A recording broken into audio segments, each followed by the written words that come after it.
Dear students, in this session we will discuss about pollen pistil interaction, which is a very important phenomenon in the process of sexual reproduction in flowering plants, right?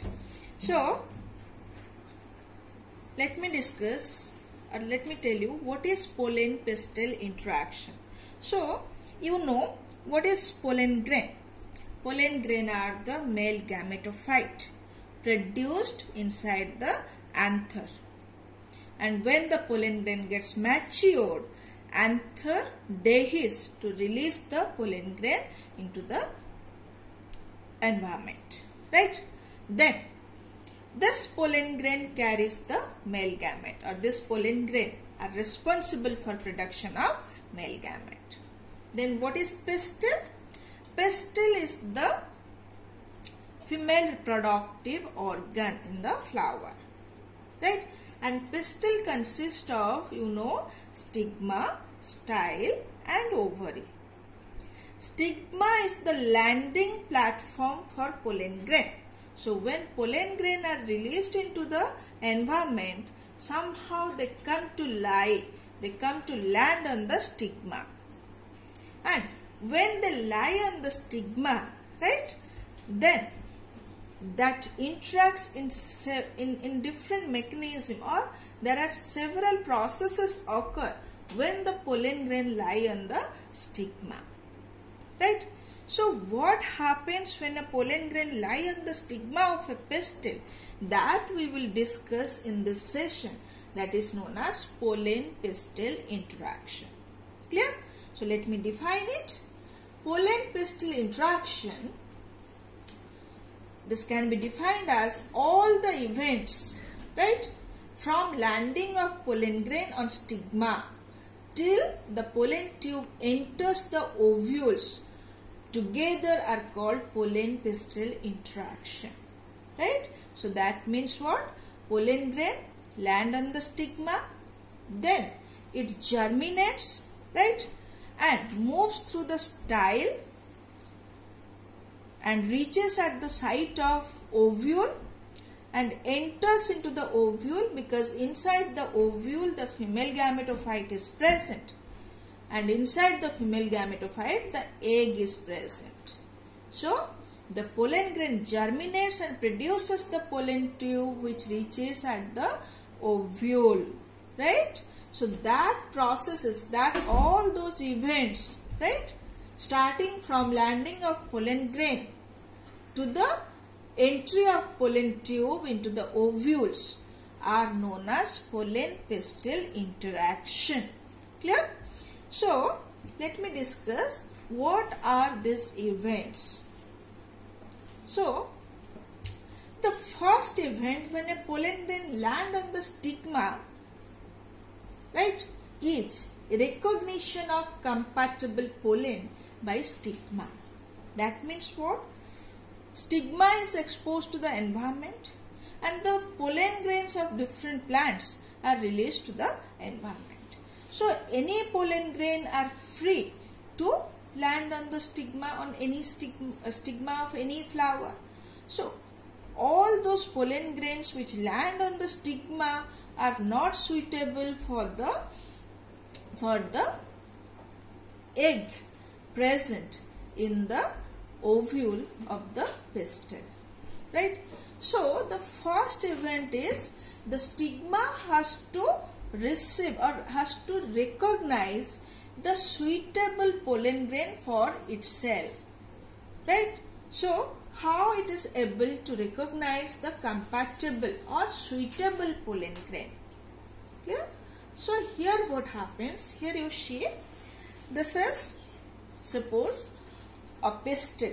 This is the ovary, this is style, and this is the stigma, right? On the stigma, so number of pollen grains have landed. Clear? Then inside the ovary, this is the ovule, right? Inside the ovule, this is the embryo sac, and inside the embryo sac, here is the egg present. So the first event is what? Out of this pollen grain land on the stigma, the stigma has to receive, stigma has to promote the growth of compatible pollen grain. So for that it has to recognize. So how it recognizes? There is a constant dialogue, that means constant interaction occur between the pollen grain and the stigma surface, and that is mediated by the chemicals present on the surface of pollen grain and surface of stigma. Because of that chemicals present on the pollen grain and the surface of stigma, there is a constant interaction, and in that interaction process, if the pollen grain is found to be suitable for the stigma, then that germinates to produce pollen tube. If it is not found suitable, then that pollen grains are not allowed to germinate, and they ultimately gets degenerated. Or if the pollen grain germinate, the growth of the pollen tube is not allowed through the style. So that way the non-compatible pollen grain are avoided by the stigma, and the compatible pollen grain are recognized and supported for further growth. Clear? So I think you understood how the compatible pollen grain are recognized. So here you see, once again I repeat, recognition of pollen grain is the result of a continuous dialogue, note it down, continuous dialogue between pollen grain and the pistil, mediated by chemical components of the pollen interacting with those of the pistil. Clear? So incompatible pollens are rejected by the pistil and do not allow the pollen germination or growth of the pollen tube in the style. Clear? And the pollen grain which are recognized as compatible, the recognition of pollen grain is followed by acceptance of the pollen grain. If they are found to be compatible, then that is accepted by the stigma, and when it is accepted, they are encouraged by the pistil for germination. That means the compatible pollen grain absorbs the nutrition present on the stigmatic surface, and by absorbing the nutrition, it germinates to produce a pollen tube. So that is mentioned here. The pollen grains are encouraged by pistil for germination and growth of pollen grains to form pollen tube. So here you see, these are found to be compatible. So these have germinated, right? And further what happens to this compatible pollen grain? Then you know that pollen grains in 60% cases, in 60% of plants, the pollen grains are released in 2 cell stage, and in 40% cases the pollen grains are released as 3 cell stage, right? So here you see, this is a 3 cell structure of pollen grain, right? So what are the 3 cell? This one, this larger part is known as the vegetative cell, right? And this is the vegetative nucleus.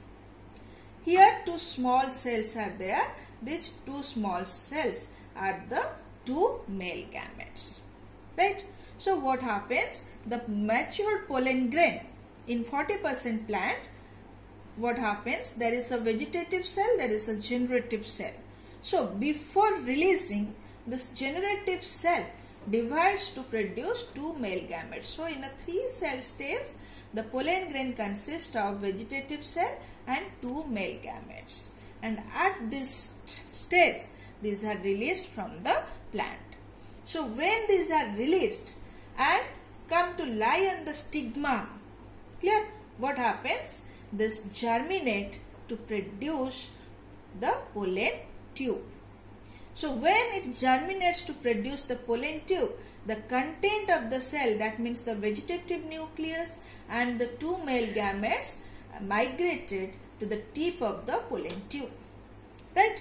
Then this tip of the pollen tube, this pollen tube now elongates and moves through the style. Here you can see the pollen tube has been elongated and moved through the style and reaches at the micropylar region. At the micropylar region, the pollen tube enters into the ovule through the enters into the embryo sac or the female gametophyte through the synerzid.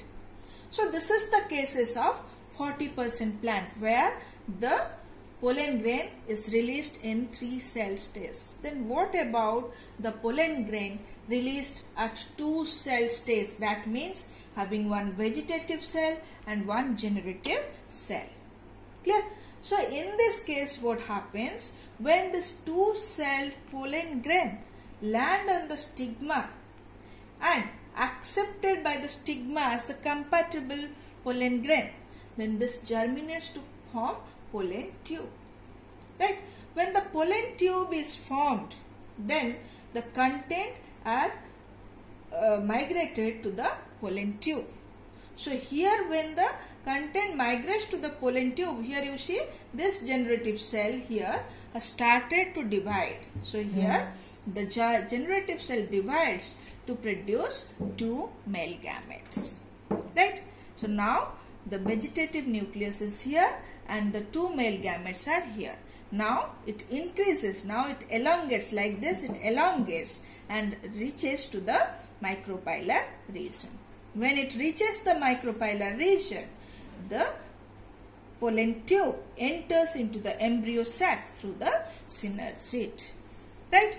So starting from the landing of the pollen grain, then germination of the pollen grain to form pollen tube, then in 2 cell stage case, the division of generative cell to produce 2 male gamete and elongation of the pollen tube through the style, then entry of the pollen tube through the micropylar region into the synerzid through filiform apparatus is known as pollen pistil interaction.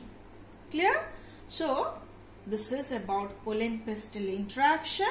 So here again I repeat, in case pollen grain cell at 2 cell stage, the generative cell divides and forms 2 male gametes which move to the tip of the pollen tube. Underline, in case of 2 cell stage, the generative cell undergoes division. But in case of 3 cell stage, that is already divided. So there is no need of division of generative cell into male gametes because already male gametes are formed from the generative cell. Clear? Now the pollen tube grows through the style to reach the ovary. It enters to ovule through micropyle, reaches the synerzid which is guided by filiform apparatus. Clear? So that is all about pollen pistil interaction. Thank you.